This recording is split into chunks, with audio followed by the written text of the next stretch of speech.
Panginoon ay darating, ang pag-ibig niya ay magniningning sa harap ng altar. Lumalapit, maawit ng masayang papuri. Buksan ang kandila ng buhay, ang liwanag sa paghihintay sa pagdating ni Jesus. Naway pagpalain, ito ang aming dalangin. Ang Panginoon ay darating, ang pag-ibig niya ay magniningning sa harap ng altar. Kami lumalapit, umaawit ng masayang papuri sa harap ng altar. Kami lumalapit, umaawit ng masayang papuri.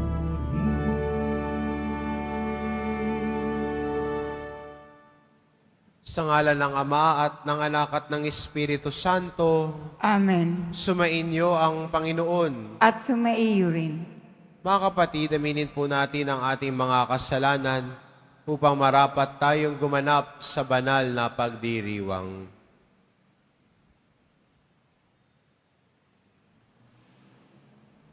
Inaamin ko Sa makapangyarihang Diyos at sa inyo mga kapatid, na lubha akong nagkasala sa isip, sa salita, sa gawa, at sa aking pagkukulang. Kaya isinasamo ko sa mahal na Birheng Maria, sa lahat ng mga anghel at mga banal, at sa inyo mga kapatid na ako'y panalangin sa Panginoong ating Diyos. kaawaan tayo ng makapangyarihang Diyos, patawarin tayo sa ating mga kasalanan, at patnubayan tayo sa buhay na walang hanggan. Amen. Panginoon, kaawaan mo kami. Panginoon, kaawaan mo kami. Kristo, kaawaan mo kami. Kristo, kaawaan mo kami. Panginoon, kaawaan mo kami. Panginoon, kaawaan mo kami. Manalangin tayo. Ama naming makapangyarihan, kaming naghihirap sa mga lumang pasanin dahil sa pagkakasalang sa aming umalipin, ay palayain mo pakundangan sa bagong pagsilang, dulot ng iyong anak na aming hinihintay, sapagkat siya ang namamagitan kasama ng Espiritu Santo, magpa sa walang hanggan. Amen. Magsiupo po tayong lahat. Pagbasa mula sa aklat ni Propeta Jeremias. Nalalapit na ang araw, sabi ng Panginoon, na pasisibulin ko mula sa lahi ni David ang isang sangang matuwid, isang hari na buong karunungang maghahari. Paiiralin niya sa buong lupain ang batas at katarungan. Magiging matiwasay ang Huda sa panahon ng kanyang pamamahala at ang Israel ay mapayapang mamumuhay.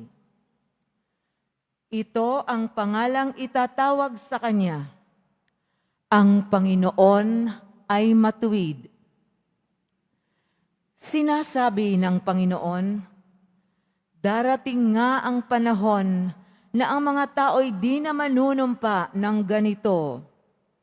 Nariya't buhay ang Panginoong nagpalaya sa Israel mula sa Ehipto. Sa halip, sasabihin nila, saksi ko ang Panginoon na nagpalaya sa mga Israelita mula sa lupain sa Hilaga at sa lahat ng lupaing pinagtapunan ko sa kanila. Babalik sila sa sariling lupa at doon muling mamumuhay. Ang salita ng Diyos. Salamat sa Diyos. Mabubuhay siyang marangal at sasagana kailanman. Mabubuhay siyang marangal at sasagana kailanman. Turuan mo yaong haring humatol ng katuwiran. Sa taglay mong katarungan, O Diyos, siya'y bahaginan. Upang siya'y maging tapat mamahalas sa iyong bayan, at pati sa mahihirap, maging tapat siyang tunay. Mabubuhay siyang marangal at sasagana kailanman. Kanya namang ililigtas ang sinumang tumatawag, lalo yaong nalimot ng mga taong mahihirap. Sa ganitong mga tao, siya'y lubhang nahabag. Sa kanila tumutulong upang sila ay maligtas. Mabubuhay siyang marangal at sasagana kailanman. Ang poong Diyos ng Israel, purihin ng taong madla. Ang kahangahangang bagay, tanging siya ang may gawa. Ang dakilang ngalan niya ay purihin kailanman, at siya ay dakilain nitong buong sanlibutan. Amen. Amen. Mabubuhay siyang marangal at sasagana kailanman. Magsitayo po ang lahat.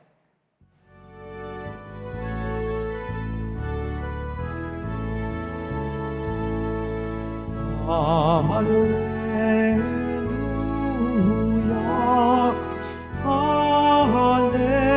hallelujah, hallelujah, hallelujah.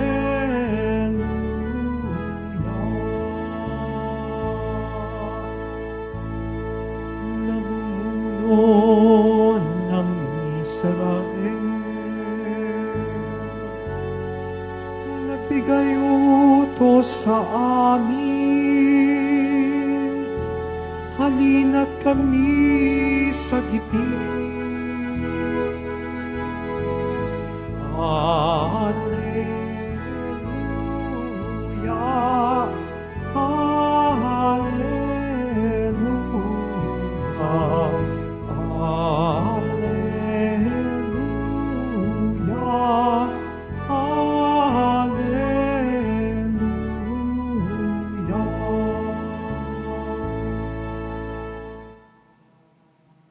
Sumainyo ang Panginoon, At sumaiyo rin. ang mabuting balita ng Panginoon ayon kay San Mateo. Papuri sa iyo, Panginoon. Ganito ang pagkapanganak kay Hesukristo. Si Maria na kanyang ina at si Jose na nakatakda ng pakasal, ngunit bago sila nakasal, si Maria ay natagpo ang nagdadalang tao. Ito'y sa pamamagitan ng Espiritu Santo. Isang taong matuwid itong si Jose na kanyang magiging asawa, ngunit ayaw niyang mapahiya si Maria. Kaya ipinasya niyang hiwalayan ito ng lihim. Samantalang iniisip ni Jose ito, napakita sa kanya sa panaginip ang isang anghel ng Panginoon. Sinabi nito sa kanya, Jose, anak ni David, huwag kang matakot na tuluyang pakasalan si Maria, sapagkat siya'y naglihi sa pamamagitan ng Espiritu Santo. Manganganak siya ng isang lalaki at ito'y papangalanan mong Jesus, sapagkat siya ang magliligtas sa kanyang bayan sa kanilang mga kasalanan. Nangyari ang lahat ng ito upang matupad ang sinabi ng Panginoon sa pamamagitan ng propeta. Maglilihi ang isang dalaga at manganganak ng isang lalaki, at tatawagin itong Emmanuel. Ang kahulugay kasama natin ng Diyos. Nang magising si Jose, sinunod niya ang utos ng anghel ng Panginoon. Pinakasalan niya si Maria, ngunit hindi ginalaw ni Jose si Maria hanggang sa maipanganak nito ang isang sanggol na lalaki na pinangalanan niyang Jesus. Ang mabuting balita ng Panginoon. Pinupuri ka namin, Panginoong Hesukristo. Magsiupo muna tayong lahat.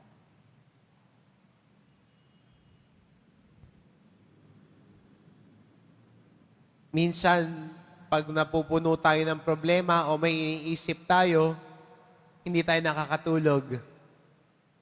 Minsan, nakahiga ka nga pero paikot-ikot ka naman sa kama mo. Sa atinong ebanghelyo, bagamat mabigat ang dinadala ni Jose, na yung babaeng kanyang nakatakdang ikasal sa kanya, ay natagpo ang nagdadalang tao. Hindi kanya. Isipin mo yung bigat na yon para kay Jose. Na yung babaeng pakakasalan niya, nagdadalang tao at hindi kanya. Pero sa kabila ng mabigat na pakiramdam na yon o mabigat na dalahin na yon, nagawa niyang matulog. At ambing sa atin ang ebanghelyo, siya'y nananaginip. At kung titignan natin, dahil si Jose ay isang taong matuwid, at ang isang taong matuwid ay may tiwala sa Diyos. Kaya kahit anumang bigat ang dala niya, kaya niyang makatulog dahil alam niya at may tiwala siya na ang Diyos ang kasama niya. Hindi siya nag-iisa sa paglalakbay niya. Kahit anuman ang binibitbit niya, kahit anuman ang problema niya, alam niya na nandiyan ang Diyos para sa kanya. Kaya di ba ang taong may tiwala at lubos ng tiwala sa Diyos, hindi na pangungunahan ng mga alalahanin. Hindi niya hinahayaan na maipit siya ng mga problema niya dahil may Diyos siyang kasama. May Diyos siyang kalakbay at hindi siya nag-iisa sa kanyang paglalakbay. Alam niya na he is safe in God's hands. Kaya maganda rin matutunan natin kay San Jose bilang mga Kristiyano ang lubos na pagtitiwala natin sa Diyos. Na kahit anuman ang problema natin sa buhay, kahit anuman ang dinadala natin at pinagdadaanan natin, may Diyos tayong kasama, may Diyos tayong kalakbay. Kaya nga ang hambing sa atin ng Ebanghelyo, siya'y tatawaging Emmanuel, nang ibig sabihin, kasama natin ang Diyos. At kasama natin ang Diyos, hindi lamang sa mga masasayang araw, kundi kahit sa mga unos ng buhay natin, kasama din natin ang Diyos. Kailangan lang natin magtiwala sa Diyos ng lubos. Naalala ko sa isang kwento, sinulat ho ni San Juan, ika-23, siya'y dati isang Santo Papa. At pag siya'y nabibigatan na sa mga problema ng simbahan, ay idinudulog niya sa kanyang panalangin bago siya matulog. At sinasabi niya sa Panginoon, ako'y matutulog na po dahil gabi na. Marami akong iniisip at maraming problema. Ibinibigay ko sa iyo at inaalapag sa iyong harapan ito lahat dahil alam ko na hindi mo pababayaan ang simbahan. Simbahan mo ito, alam kong poprotektahan mo at kakalingain ito. Matutulog na ho ako, kayo nang bahala sa simbahan. At itong panalangin ni San Juan, ika-23, may patinding pagtitiwala sa Diyos tulad ni San Jose. Kahit anuman ang problema, hindi tayo pababayaan ng Diyos. Kahit anuman ang problema, kasama natin ang Diyos. Dahil ang Diyos ang kumakalinga at nag-aaruga sa atin. Itong halimbawa ni San Jose ito, sana bilang Kristiyano at paglago natin sa pananampalataya, ay matularan din natin ito. Magtiwala sa Diyos dahil ang Diyos ang kumakalinga, ang Diyos ang kasama natin. Amen. Magsitayo po ang lahat.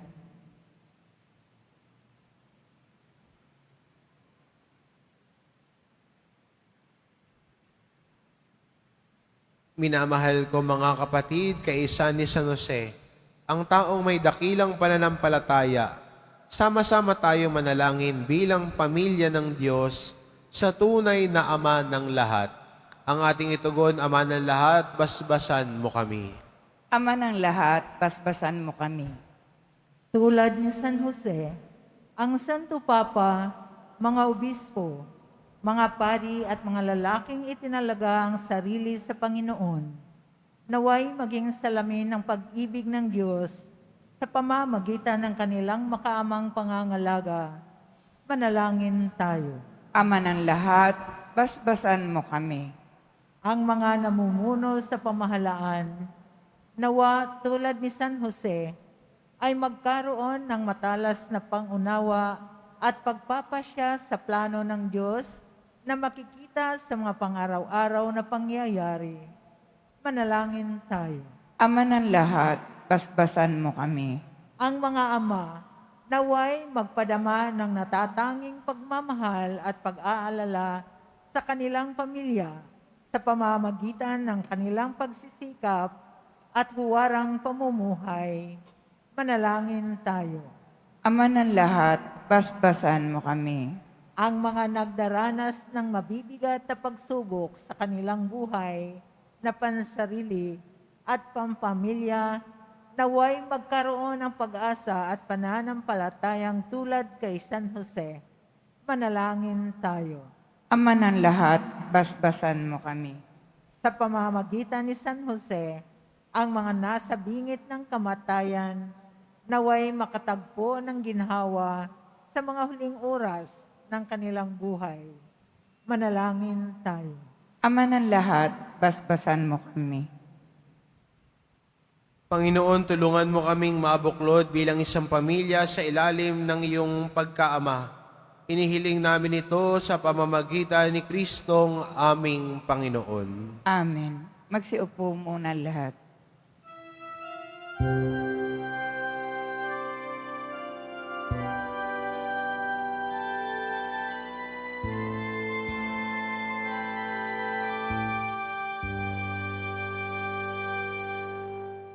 Panginoong Diyos, Ama,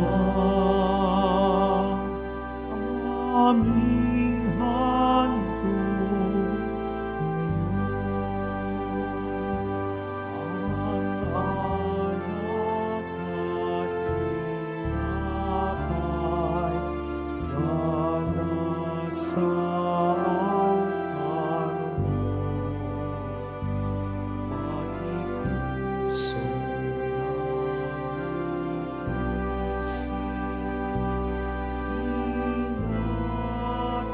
tinataas sa'yo habang naghihintay kami kay Kristong darating.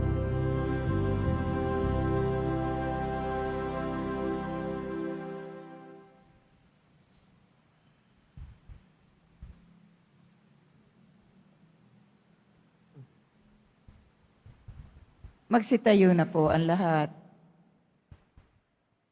Manalangin kayo mga kapatid, upang ang paghahain natin ay kalugdan ng Diyos amang makapangyarihan.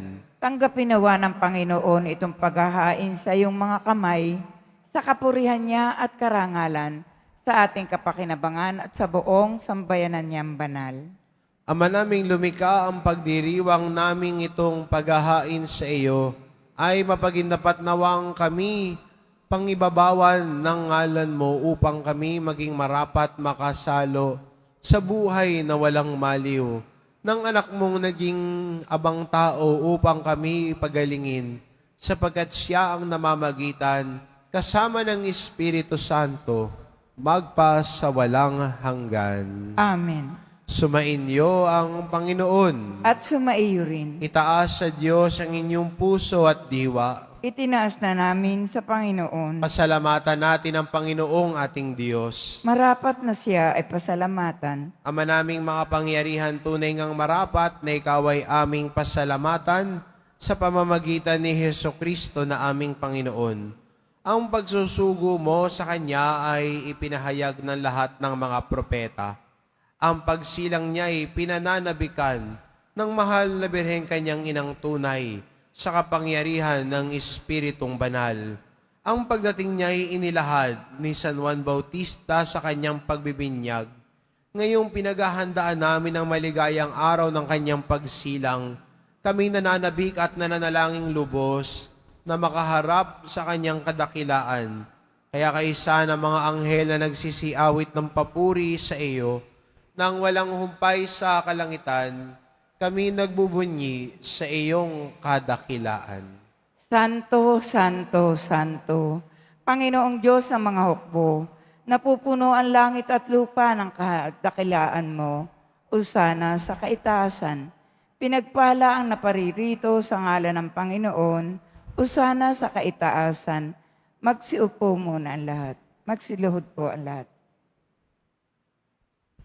Ama naming banal, ikaw ang bukal ng tanang kabanalan, kaya't sa pamamagitan ng iyong Espiritu gawin mong banal ang kaloob na ito, upang para sa amin maging katawan at dugo ng aming Panginoong Hesukristo. Bago niya pinagtiis ang kusang loob na maging handog, hinawakan niya ang tinapay, pinasalamatan kanya, pinagati-hati niya iyon, iniabot sa kanyang mga alagad at sinabi, "Tanggapin ninyong lahat ito at kanin. Ito ang aking katawan na ihahandog para sa inyo."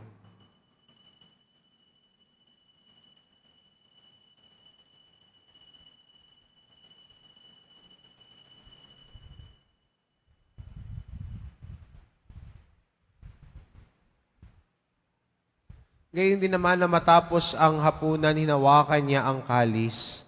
Muli kanyang pinasalamatan. Iniabot niya ang kalis sa kanyang mga alagad at sinabi, "Tanggapin ninyong lahat ito at inumin ito ang kalis ng aking dugo, ng bago't walang hanggang tipan. Ang aking dugo na ibubuhos para sa inyo at para sa lahat, sa ikapagpapatawad ng mga kasalanan. Gawin ninyo ito sa pag-alala sa akin."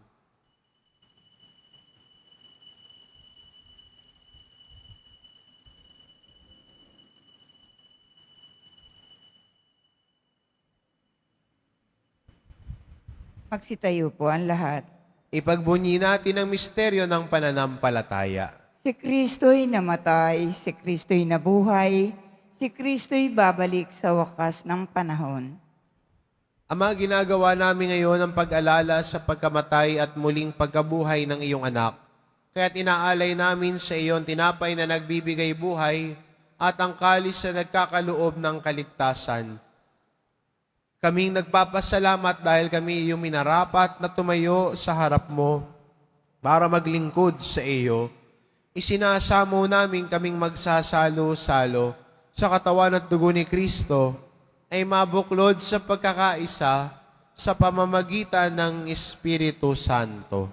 Ama, lingapin mo ang iyong simbahang laganap sa buong daigdig. Puspusin mo kami sa pag-ibig. Kaisa ni Francisco na aming Papa at ni Jose na aming Obispo at ng Tanang Kaparian. Alalahanin mo rin ang mga kapatid naming nahimlay na may pag-asang sila'y muling mabubuhay, gayon din ang lahat ng mga pumanaw. Kaawaan mo sila at patuloyin sa iyong kaliwanagan. Kaawaan mo at pagindapatin kaming lahat na makasalo sa iyong buhay na walang wakas. Kaisa ng mahal na Birheng Maria na ina ng Diyos, ng kabiyak ng puso niyang si San Jose, kaisa ng mga apostol at ng lahat ng mga banal na namuhay dito sa daigdig ng kalugod-lugod sa iyo, may pagdiwang nawa namin ang pagpupuri sa ikararangal mo sa pamamagitan ng iyong anak na aming Panginoong Hesukristo. Sa pamamagitan ni Kristo, kasama niya at sa Kanya, ang lahat ng parangal at papuri ay sa iyo, Diyos amang makapangyarihan, kasama ng Espiritu Santo, magpa sa walang hanggan. Amen. Sa tagubilin ng mga nakagagaling na utos at turo ni Jesus, na Panginoon natin at Diyos, ipahayag po natin ng lakas loob. Ama namin, sumasalangit ka, Sambahin ang ngalan mo. Mapasa amin ang kaharian mo. Sundin ang loob mo dito sa lupa para nang sa langit. Bigyan mo kami ngayon ng aming kakanin sa araw-araw at patawarin mo kami sa aming mga sala para ng pagpapatawad namin sa nagkakasala sa amin. At huwag mo kaming ipahintulot sa tukso at iadya mo kami sa lahat ng masama. Hinihiling namin kami adya sa lahat ng masama pagkalooban ng kapayapaan araw-araw. Iligtas sa kasalanan at ilayo sa lahat ng kapahamakan.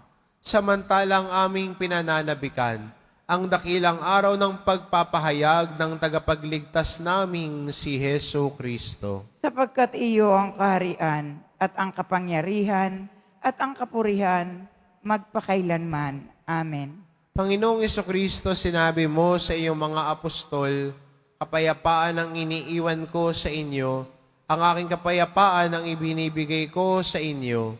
Tungayan mo ang aming pananampalataya at huwag ang aming pagkakasala.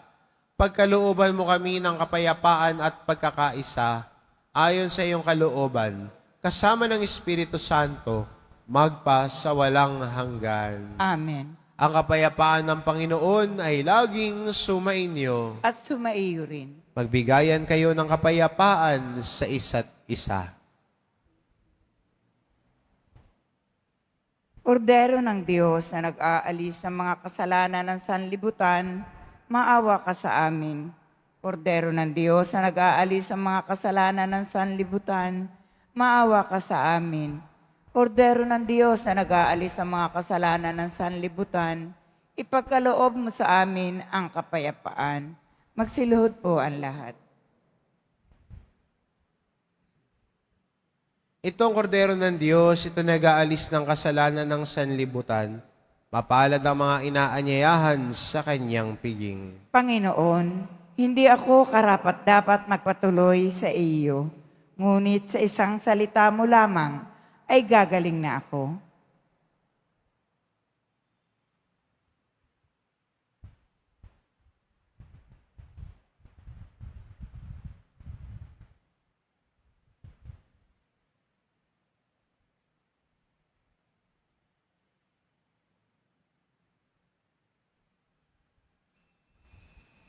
Para sa lahat ng tatanggap ng banal na komunyon, sasagot po tayo ng amen. Pagkasabi ng pare o ng lay minister ng katawan ni Kristo at isubo agad sa bibig bago umalis sa harapan ng pare o ng lay minister. Sumunod po tayo.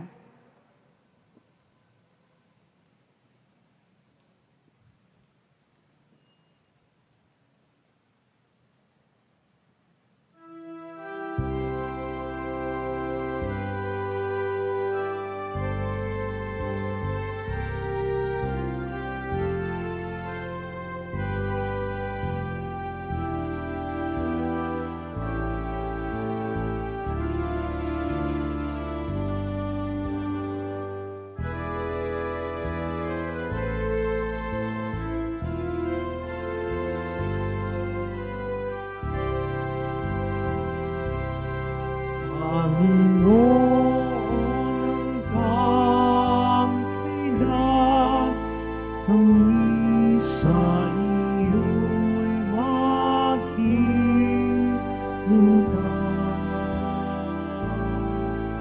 Halika na, magbalik ka, pangako mo'y tupin mo na. Sa sandali ng kasayahan, panahon ng kasaganahan,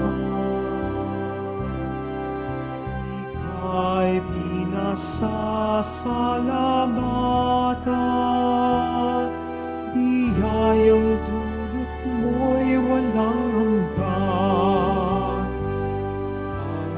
Panginoon, hanggang kailan kami sa iyo'y maghihintay?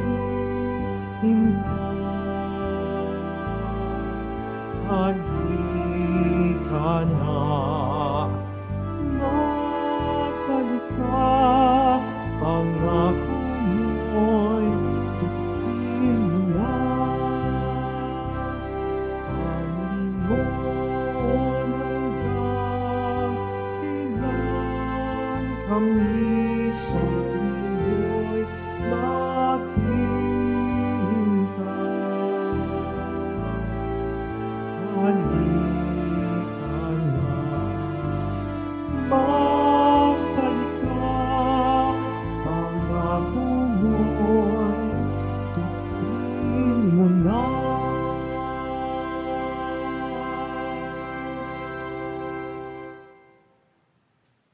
Available pa na po ang opisyal na kalendaryo para sa taong 2025 ng ating parokya. Sa mga nagnanais bumili, maaari kayong magtungo sa ating parish office. Ito po ay nagkakahalaga ng 80 pesos. Mga kadiboto, mabibili pa rin po sa ating parish finance office ang Nazareno images, Nazareno medallion, at Nazareno Novena booklet. Pagkatapos po ng misa, wiwisikan po ang lahat ng banal na tubig. Pinakikiusapan ang lahat na manatili lamang muna sa inyong mga lugar. Tanging sa Quezon Boulevard o sa Plaza San Juan lamang ang labasan ng lahat. Sumunod po tayo. Maraming salamat po sa inyong pagdalaw at pagsisimba sa Basilica Minor at pagbansang dambana ni Jesus Nazareno. Magsitayo po ang lahat.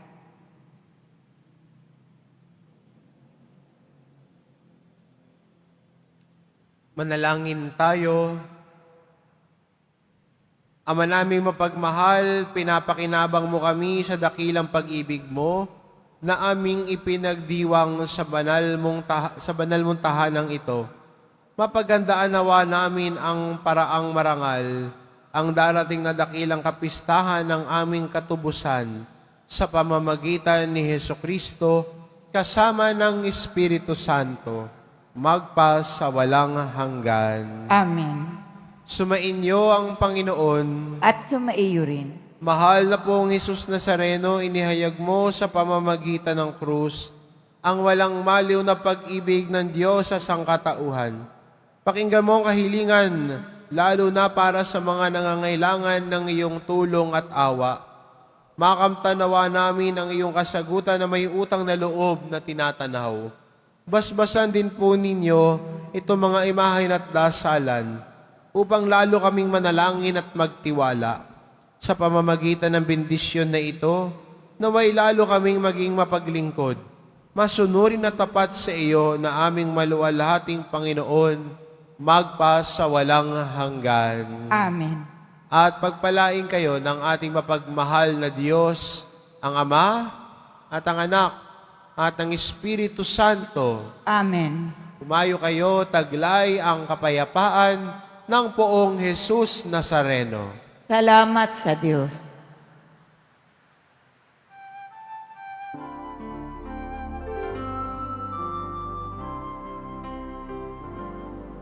Nuestro Padre Jesus Nazareno, sinasamba ka namin.